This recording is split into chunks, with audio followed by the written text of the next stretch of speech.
Hello दोस्तों, exam time channel में आपका स्वागत है। सबसे पहले बात करते हैं इंडिया के मैप के बारे में कि आप जानते होंगे भारत की पूर्व बंगाल की खाड़ी है, वह पश्चिम में अरब सागर है एवं दक्षिण में हिंद महासागर है। नज़र में देखते हुए चलते हैं कि विश्व मैप में भारत कहाँ पर स्थित है। कि आप देख पा रहे हैं भारत देश एशिया महाद्वीप में पड़ता है। विषय को अच्छे से समझने के लिए आपको मैपिंग आना बहुत ही आवश्यक है। जानकारी के लिए हम यह बता दें, यदि आपको भूगोल विषय पर अच्छी सी पकड़ बनानी है तो आपको मैप का अध्ययन विशेष रूप से करना होगा। इससे आप जान पाएंगे कि कौन सा राज्य किस राज्य का पड़ोसी है एवं वर्ल्ड मैप में कौन सा देश किस राज्य या देश का पड़ोसी है। इससे भूगोल विषय पर आपकी बहुत अच्छी पकड़ हो जाएगी और याद करने में भी बहुत सहायक होता है। और हाँ, आपको जानकारी के लिए बता दें, इंडिया मैपिंग एवं वर्ल्ड मैपिंग के लिए कई वीडियो लाएंगे जिससे आप सभी की भूगोल विषय पर अच्छी पकड़ हो जाएगी। केवल आप वीडियो देखना ना भूलें। मैपिंग आपको बहुत अच्छे से बताएंगे, चाहे वो इंडिया मैपिंग हो या वर्ल्ड मैपिंग हो। हम आपसे वादा करते हैं कि कभी भी आप मैपिंग को नहीं भूल पाएंगे। केवल आप एग्जाम टाइम चैनल पर आप जुड़े रहें। भौगोलिक दृष्टि से भारत का क्या इतिहास रहा है, जैसे कि भारत का नाम भारत कैसे पड़ा, इन बिंदुओं पर बात करते हैं। तो पहला प्रश्न हम देखते हैं, भारत का नाम आर्यावर्त कैसे पड़ा। तो हम आपको बता दें, भारत में जो आर्य रहते थे उन्हीं के नाम पर भारत का नाम आर्यावर्त पड़ा। उसी प्रकार भारत का नाम भारत कैसे पड़ा, तो आर्यों के जो सबसे शक्तिशाली राजा थे जिनका नाम भरत था, उन्हीं के नाम पर यह हमारा भारत नाम पड़ा। ये हम इस लाइन को सरल भाषा में समझते हैं। वैदिक आर्य जो थे सिंध नदी घाटी के समीप रहते थे, इसलिए ईरानियों ने सिंध नदी को हिंदू नदी बोल दिया तथा भारत देश को हिंदुस्तान कह दिया। यूनानियों ने सिंध नदी को इंडस नदी तथा इस देश को इंडिया कहा। तक जो पॉइंट डिस्कस किए हैं ये एग्जाम पॉइंट ऑफ व्यू से बहुत ही महत्वपूर्ण हैं। कई एग्जाम में ये प्रश्न पूछे भी जा चुके हैं। ये इन सभी बिंदुओं को आप अपने माइंड में सेट कर लें। तो केवल भारत के उपनाम के आधार पर भारत का इतिहास रहा है। चलिए हम अपने सिलेबस की ओर बढ़ते हैं। हम सबसे पहले भारत की भौगोलिक स्थिति पर बात करेंगे, जिसमें भारत का क्षेत्रफल, भारत की स्थिति, भारत का दूरस्थ बिंदु, भारत की सीमा के बारे में विस्तार से बात करेंगे। भारत एशिया महाद्वीप के दक्षिण की तरफ स्थित है। भारत का क्षेत्रफल 32,87,263 वर्ग किलोमीटर है। भारत उत्तर से दक्षिण की तरफ 3214 किलोमीटर लंबा एवं पूर्व से पश्चिम की तरफ 2933 किलोमीटर चौड़ा है। भारत का क्षेत्रफल विश्व के क्षेत्रफल का 2.4% है एवं संपूर्ण क्षेत्रफल का 2.42% है। विश्व में भारत के क्षेत्रफल की दृष्टि में 7वें स्थान पर एवं जनसंख्या की दृष्टि में दूसरे स्थान पर आता है। कुछ और महत्वपूर्ण बिंदुओं की बात करते हैं। पल की दृष्टि से भारत का स्थान 7वां है। पहले स्थान पर रूस आता है, उसके बाद कनाडा, फिर अमेरिका, फिर चीन, ब्राज़ील, ऑस्ट्रेलिया, उसके बाद भारत। एवं जनसंख्या की दृष्टि से भारत का क्या स्थान है। पहले नंबर पर चीन आता है, दूसरे पर भारत, तीसरे पर अमेरिका, फिर इंडोनेशिया, ब्राज़ील, पाकिस्तान, बांग्लादेश एवं रूस। ट्रिक के माध्यम से बहुत आसानी से याद रख सकते हैं, जैसे CIA लिखा हुआ है और IB लिखा हुआ है। CIA अमेरिका की सीक्रेट एजेंसी है, IB इंडिया की सीक्रेट एजेंसी है। बनेगा चीन, I से बनेगा भारत, A से बनेगा अमेरिका, I से बनेगा इंडोनेशिया, B से ब्राज़ील। इस प्रकार हम याद रख सकते हैं। क्षेत्रफल की दृष्टि से कौन सा देश किस स्थान पर है, मैप के द्वारा हम समझते हैं। मैप पर 1 से 7 तक नंबरिंग कर रखी है, जिसे लंबे समय तक याद भी रख सकते हैं। जैसे कि 1 पर आता है रूस, दूसरे पर आता है कनाडा, तीसरे पर आता है USA, चौथे पर आता है चीन, 5वें पर आता है ब्राज़ील, 6वें पर आता है ऑस्ट्रेलिया और 7वें पर आता है भारत। पर देखना, रूस के सामने अमेरिका, अमेरिका के जस्ट नीचे कनाडा और कनाडा के जस्ट सामने पड़ता है चीन।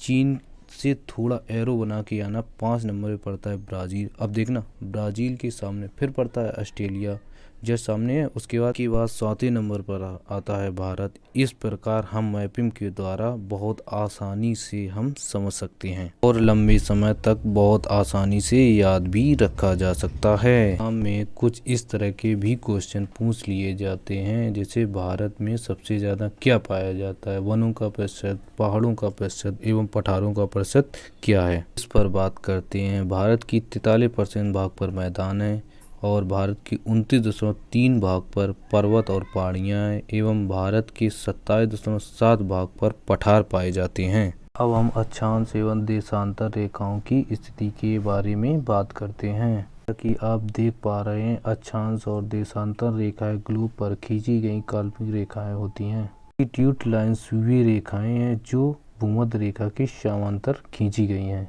हम देशांतर रेखाएं उत्तरी ध्रुव व दक्षिणी ध्रुव को मिलाने वाली काल्पनिक रेखा को देशांतर रेखा कहते हैं। मध्य रेखा पृथ्वी को दो भागों में बांटती है। भारत मुख्यतः उत्तरी पूर्वी गोलार्ध में स्थित है। अब हम भारत के विस्तार की बात करते हैं। भारत का मुख्य भूभाग 8 डिग्री 4 मिनट उत्तरी अक्षांश से 37 डिग्री 6 मिनट उत्तरी अक्षांश के बीच और 68 डिग्री 7 मिनट पूरी देशांतर से 57 डिग्री 25 मिनट पूरी देशांतर के मध्य भारत फैला हुआ है। यदि हम भारत के द्वीपों को सम्मिलित कर लें तब इसका दक्षिणी विस्तार 6 डिग्री 45 मिनट में उत्तरी अक्षांश से शुरू होता है। अब अक्षांशीय विस्तार की बात करते हैं। जो इक्वेटर है उसके उत्तर की तरफ में 23.5 डिग्री अक्षांश रेखा कर्क रेखा कहलाती है और 23.5 डिग्री दक्षिणी अक्षांश रेखा मकर रेखा कहलाती है। 23 डिग्री अक्षांश रेखा भारत के 8 राज्यों से होकर गुजरती है, जिसमें गुजरात, राजस्थान, मध्य प्रदेश, छत्तीसगढ़, झारखंड, पश्चिम बंगाल, त्रिपुरा और मिजोरम आते हैं। मिजोरम, मणिपुर और मेघालय में बहुत बड़ा डाउट रहता है कि कौन सा राज्य कर्क रेखा पर स्थित अंतिम राज्य है, तो हम इस डाउट को क्लियर कर देते हैं। ध्यान से, कर्क रेखा पर स्थित अंतिम राज्य मिजोरम है और ABCD का अंतिम अल्फाबेट भी Z आता है और मिजोरम राज्य में भी Z आता है। इससे हम रिलेट करके याद रख सकते हैं। कुछ पॉइंट छूट गए थे, उसकी बात करते हैं। 23.5 डिग्री उत्तरी एवं दक्षिणी अक्षांश के मध्य उष्णकटिबंधीय विस्तार है। कर्क रेखा उत्तरी अक्षांश एवं भारत को लगभग 2 भागों में बांटती है। अधिक अक्षांशीय विस्तार का प्रभाव दिन और रात की अवधि पर पड़ता है। केरल में सबसे बड़े एवं सबसे छोटे दिन का अंतर 45 मिनट है, जबकि लेह में 5 घंटे का अंतर होता है। इसी प्रकार आगे देखते हैं। दुनिया में ग्रीनविच टाइम के आधार पर समय का आकलन किया जाता है। GMT 0 डिग्री देशांतर को ग्रीनविच टाइम कहा जाता है। GMT का अर्थ है पृथ्वी के द्वारा अपने अक्ष पर घूमते हुए लिया जाने वाला समय। को 1 डिग्री देशांतर पूरा करने में 4 मिनट का समय लगता है, तो 360 डिग्री घूमने पर कितना समय लगेगा, अर्थात 1440 मिनट लगेंगे। इसको 1440 को 60 से डिवाइड करते हैं तो 24 घंटे समय आता है। मतलब पृथ्वी को अपने अक्ष पर घूर्णन करने के लिए 24 घंटे समय लगता है। ये बिल्कुल बात सही है। बात करते हैं भारत में समय का आकलन कैसे किया जाता है। जानकारी के लिए बता दें, भारत में 82.5 पूरी देशांतर का उपयोग करके समय का निर्धारण किया जाता है, जिसे IST या इंडियन स्टैंडर्ड टाइम कहते हैं। IST GMT से 5.5 घंटा आगे है। 82.5 डिग्री को जब हम 4 से मल्टीप्लाई करते हैं तो 330 मिनट आते हैं। 330 मिनट को 60 से डिवाइड करते हैं तो 5 घंटा 30 मिनट आता है। इससे सिद्ध होता है कि IST GMT से 5.5 घंटा ज़्यादा है। 82.5 डिग्री पूर्वी देशांतर भारत के 5 राज्यों से होकर गुजरती है, जिसमें सबसे ऊपर है उत्तर प्रदेश, मध्य प्रदेश, छत्तीसगढ़, उड़ीसा और आंध्र प्रदेश हैं। ये अब हम आगे कुछ बात करते हैं। भारतीय मानक समय के कारण ही भारत में घड़ियां सभी जगह एक ही समय बताती हैं, जबकि पूर्वोत्तर राज्य अरुणाचल प्रदेश में सूर्योदय गुजरात की तुलना में लगभग 2 घंटे पहले होता है। इसी प्रकार भारत का पश्चिमी बिंदु गौर माता गुजरात में जो पड़ता है एवं पूर्वी बिंदु क्यूथी जो अरुणाचल प्रदेश में पड़ता है, इन दोनों के मध्य 30 देशांतर का अंतर है, अर्थात 2 घंटे का डिफरेंट होता है। ऐसे देश है जिनकी एक से अधिक समय देशांतर रेखाएं, क्योंकि उनका बहुत अधिक पूर्व पश्चिमी विस्तार है। जैसे कि संयुक्त राज्य अमेरिका में 6 समय कटबंध रेखाएं हैं। अब दूरस्थ बिंदु की बात करते हैं। तो आप मैप में देख पा रहे होंगे, हम भारत के मुख्य भूमि से संबंधित सभी पॉइंटों को डिस्कस करेंगे। ओके, भारत के सबसे पूर्वी राज्य की बात करें तो अरुणाचल प्रदेश आता है, एवं पश्चिम राज्य की बात करें तो गुजरात आता है। इसी प्रकार उत्तरी राज्य की बात करें तो लद्दाख केंद्र शासित राज्य आता है।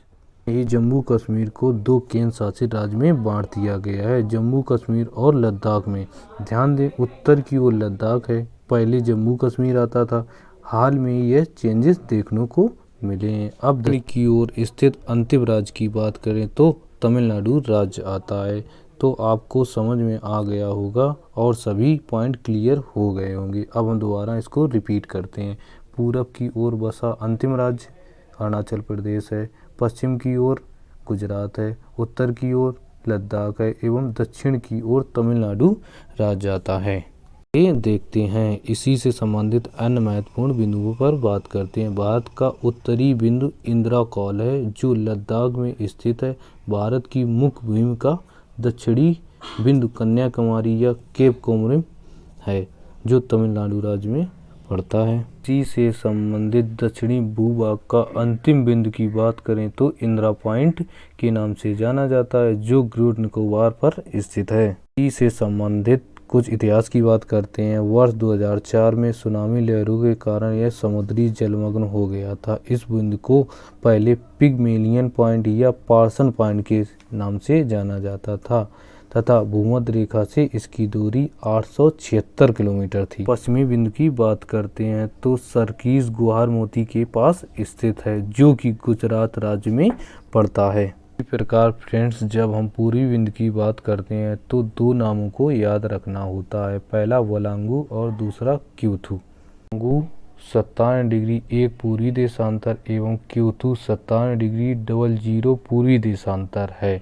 ये दोनों अरुणाचल प्रदेश के अंतिम बिंदु हैं। कभी कभी एग्जाम में वलांगू से क्वेश्चन पूछ लेते हैं और कभी कभी क्यूथू से क्वेश्चन पूछ लेते हैं। दोनों एक साथ क्वेश्चन नहीं पूछे जा सकते तथा ये दोनों बिंदु अरुणाचल प्रदेश में स्थित हैं। फ्रेंड्स, हमने अभी तक भारत के सभी दूरस्थ बिंदुओं पर डिस्कस किया है। फ्रेंड्स, अब हम भारत के सभी सीमावर्ती देशों की बात करेंगे। जैसा कि फ्रेंड्स आप स्क्रीन पर देख पा रहे होंगे, भारत के 7 सीमावर्ती देश हैं, जिसमें श्रीलंका मालदीव को मिला दिया जाता है तो 9 देश हो जाते हैं। भारत की सबसे लंबी स्थलीय सीमा बांग्लादेश बनाता है और सबसे छोटी सीमा अफगानिस्तान बनाता है। कुल मिलाकर भारत की कुल 17 राज्यों की सीमा अपने पड़ोसी देशों से लगती है। आइए हम ट्रिक के माध्यम से इसको समझते हैं। तो फ्रेंड्स, ट्रिक ये है, 55 MBA, जिसकी सहायता से बढ़ते हुए क्रम में देशों की सीमाओं का अध्ययन किया जा सकता है। P से बांग्लादेश, C से चीन, P से पाकिस्तान, N से नेपाल, M से म्यांमार, B से भूटान, A से अफगानिस्तान है। दी गई दूरी किलोमीटर में है। जैसे बांग्लादेश भारत से 496 किलोमीटर की सीमा बनाता है, उसी प्रकार चीन भी 3488 किलोमीटर की सीमा भारत से बनाता है। और फिर पाकिस्तान दिया है 3323 किलोमीटर भारत से सीमा जोड़ता है। उसी प्रकार नेपाल भी 1734 किलोमीटर भारत से सीमा जोड़ता है। उसी प्रकार म्यांमार 1643 किलोमीटर भारत से सीमा जोड़ता है। फिर म्यांमार, फिर उसके बाद भूटान, फिर उसके बाद अफगानिस्तान, जो सबसे छोटी सीमा भारत से बनाता है। तो हमारी वीडियो में आवाज़ स्लो होने की प्रॉब्लम हो सकती है, हम नेक्स्ट वीडियो में इसे सुधारने की कोशिश करेंगे। इस दोस्तों, हमारे चैनल को सब्सक्राइब करें और ज़्यादा से ज़्यादा लोगों को वीडियो शेयर करें और पसंद आए तो लाइक करें और कमेंट करें। Thank you watching this video.